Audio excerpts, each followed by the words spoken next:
मृत्यु के बाद क्या होता है और 24 घंटे बाद आत्मा घर क्यों आती है और मृत्यु के बाद 13वीं क्यों मनाई जाती है? क्या 13 दिनों तक मृतक की आत्मा घर पर रहती है? वीडियो एंड तक जरूर देखना। नंबर 1, मौत से कुछ घंटे पहले इंसान के पैरों के नीचे से अर्थ सोल चक्र डिस्कनेक्ट हो जाते हैं, मतलब इंसान का धरती से कनेक्शन टूट जाता है और पैर ठंडे पड़ जाते हैं। नंबर 2, मरने के बाद इंसान का उसका संपूर्ण जीवन जन्म से लेकर मृत्यु तक फ्लैशबैक की तरह स्पीड से दिखता है। अकॉर्डिंग टू साइंस ये सपना लगभग 7 मिनट का होता है। उसके बाद ब्रेन शटडाउन हो जाता है और अंत में इंसान अपनी सुनने की शक्ति खो देता है, जिसके बाद एस्ट्रल कॉर्ड टूट जाता है, जो कि एक तरह से शरीर और आत्मा का कनेक्शन है, जिसके टूटने से आत्मा शरीर से मुक्त हो जाती है। नंबर 3, लंबे समय से शरीर में रहने के कारण वो बॉडी को छोड़ने से मना करती है। वो फिर से बॉडी में प्रवेश करने की काफी कोशिश करती है, लेकिन वो असफल रहती है। जैसे हमारे लिए किसी की मृत्यु को स्वीकार करना मुश्किल होता है, वैसे ही आत्मा भी शरीर की मृत्यु को मानने से इनकार करती है। नंबर 4, शरीर छोड़ने के बाद आत्मा बॉडी के 15 फीट ऊपर हवा में तैर रही होती है। वो अपने परिजनों को रोता हुआ देखती है। उसके बारे में बोले गए शब्द उसे किसी शोर की तरह सुनाई देते हैं। नंबर 5, हिंदू ग्रंथों के अनुसार रात के समय अंतिम संस्कार नहीं किया जाता, उसे सूर्य देव की पहली किरण के बाद ही जलाया जाता है। अगर किसी व्यक्ति का अंतिम संस्कार रात को किया जाए तो उसकी आत्मा प्रेत योनि में प्रवेश करती है, जिसके बाद वो सदा के लिए हमारे डायमेंशन यानी कि आयाम में भटकती रहती है। नंबर 6, मृत्यु के बाद शव को एक पल के लिए भी अकेला नहीं छोड़ा जाता। अगर शव को रात भर घर में रखा जाए तो संपूर्ण परिजन रात भर शव को जागते हैं। एक बार एक गाँव में एक शव को कुछ पलों के लिए अकेला छोड़ दिया गया, जिसके बाद बाहरी प्रेतों ने उसके ऊपर कब्जा कर लिया और मृत्यु बॉडी ने पूरा गांव जला दिया।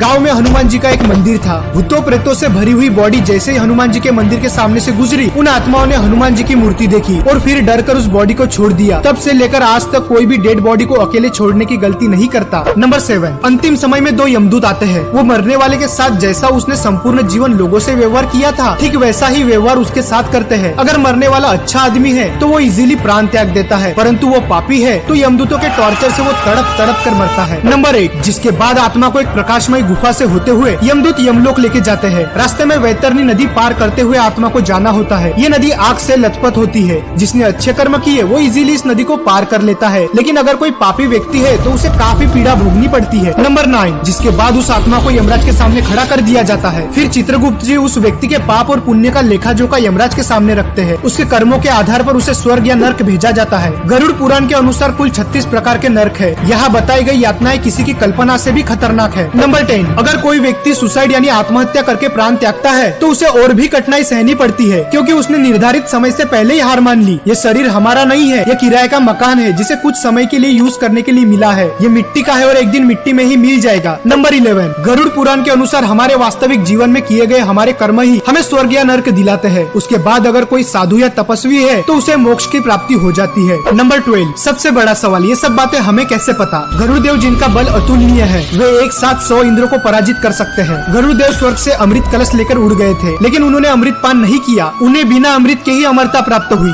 ये वरदान उन्हें स्वयं श्रीहरि नारायण ने प्रसन्न होकर दिया था। गरुड़ देव तो अमर है, उन्हें नहीं पता कि मृत्यु के बाद क्या होता है, इसलिए जिज्ञासावश उन्होंने श्रीहरि नारायण से ये प्रश्न पूछा और इसी ज्ञान को हम गरुड़ पुराण के नाम से जानते हैं। भगवत गीता में श्री कृष्ण ने कहा था, आत्मा न तो पैदा होती है और न ही वह मरती है, वो तो सिर्फ वस्त्र की तरह एक शरीर से दूसरे शरीर में प्रवेश करती है। मृत्यु तो केवल शरीर की होती है, आत्मा की नहीं। ये जीवन मृत्यु का चक्र यूं ही चलता रहता है, इसीलिए don't die before you are dead, मरने से पहले कभी मत मरो। अंतिम समय में राम नाम सत्य है इसलिए कहा जाता है क्योंकि वही संपूर्ण जीवन का सार है। श्री राम ही सर्वश्रेष्ठ है, वही सत्य है। अगर वीडियो पसंद आए तो वीडियो को लाइक और चैनल को सब्सक्राइब जरूर कर देना। नेक्स्ट वीडियो कौन से टॉपिक पे चाहिए कमेंट में जरूर बताना। The soul has to go back home, back to the Godhead, and the way that's going to happen if the soul agrees to engage all of his psychophysical energies and his whole heart in the performance of Sneha Samayukta Harinam Samakirtan.